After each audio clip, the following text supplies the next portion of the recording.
नाज़रीन, ये लड़की बेवा है, ये शादी करना चाहती है, नौजवान है, तो आपसे उम्मीद है कि जो संजीदा लोग इनसे शादी करना चाहते हैं, वही इनसे राब्ता करेंगे। तो आपसे गुज़ारिश है कि वीडियो को मुकम्मल मुलाहिज़ा फ़रमाएँ। इनका जो नंबर है, वो आपको वीडियो के अंदर ही मिलेगा, तो आपसे गुज़ारिश है कि वीडियो को पूरा देखते रहें। इनका नंबर है 0303586700। बकिया जो एक नंबर है, वो आपको वीडियो के अंदर मिलेगा। आप वीडियो को मुकम्मल मुलाहिज़ा फ़रमाएँ। अगर आपको ये लड़की समझ में आए, तो ही इनसे राब्ता कीजिएगा। आपको मैं नंबर इनका उर्दू में भी बता देता हूँ 0303 586 700। तो नाज़रीन ये नंबर नोट कर लें। आपको जो बकिया नंबर है वो आपको वीडियो के अंदर मिलेगा। तो आपसे गुज़ारिश है कि वीडियो को मुकम्मल मुलाहिज़ा फ़रमाएँ। नाज़रीन ये लड़की पंजाब की बेटी है, पंजाब से ताल्लुक़ रखती है। इसका कहना है कि मुझे जो मर्द मिले वो पंजाब या पाकिस्तान के किसी भी बड़े शहर से हो या कम से कम किसी ख़ानदानी नस्ल का आदमी हो जो मुझसे राब्ता करे। तो आपसे गुज़ारिश है कि जो लोग दोस्तियाँ तस्वीरों के लिए कॉल करते हैं वो इनको ज़हमत ना दें। जो शादी करना चाहते हैं फ़ौरन ईद के बाद वही इनसे राब्ता करें। तो नाज़रीन इनकी उम्र जो है वो तकरीबन 27 साल है।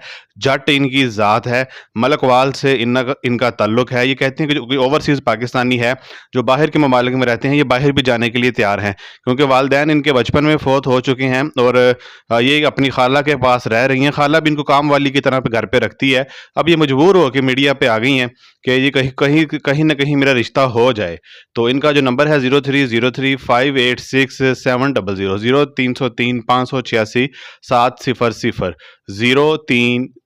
0303 586 700। एक नंबर जो है वो आपको वीडियो के अंदर मिलेगा। तो आपसे गुजारिश है कि वीडियो को मुकम्मल देखते रहें। तो नाज़रीन जो भी इनसे शादी करना चाहता है वो अपनी ज़ात देख ले, यानी कि जट ज़ात से हो तो बहुत ही अच्छी बात है। और अगर कोई भी अच्छी ज़ात हो जो इनसे कास्ट रिश्ता है, ओपन मसलक रिश्ता है, इसमें ये इनका तल्लक जो है ये देवबंद से ताल्लुक़ रखते हैं और इनका कहना है कि हमें किसी भी मतलब मसलक के साथ हम कर लेंगे, क्योंकि लड़की मजबूर है, बेचारी ये बेवा है, वो खाला के रहमो करम पे रह रही है, उनके टुकड़ों पे ये मतलब रहती है। तो उसकी गुजारिश है कि मुझे जो इज़्ज़त दे सके, मुझे बेवा होने का ताना ना दे सके, मैं उससे शादी करूँगी। तो नाज़रीन आप में जो संजीदा लोग हैं, जो शरीफ लोग हैं, जो वाक़ई ही शादी करने के लिए सीरियस हैं, वही इनसे राब्ता करें। और ये बाहर भी जाने के लिए तैयार हैं। अगर कोई अच्छा मर्द इनको साथ लेके जाना चाहता है, पंजाब या पाकिस्तान के किसी भी बड़े शहर से आप इनसे राब्ता कर सकते हैं। इनका नंबर मैं बता देता हूँ। इनके नंबर का जो आखिरी हिस्सा है वो 7 है। बकिया नंबर आप वीडियो के शुरू में जाके देख लें और आप इनसे राब्ता कर लें। तो नाज़रीन आपसे उम्मीद है कि अपना नाम और नंबर जो है वो कमेंट सेक्शन में छोड़ दिया करें, ताकि फैमिलीज़ जो है वहाँ से भी देख के राब्ता करती हैं। आप लोग बहुत अच्छे हैं, चैनल को बहुत सारा प्यार देते हैं। आपका वीडियो देखने का बेहद शुक्रिया।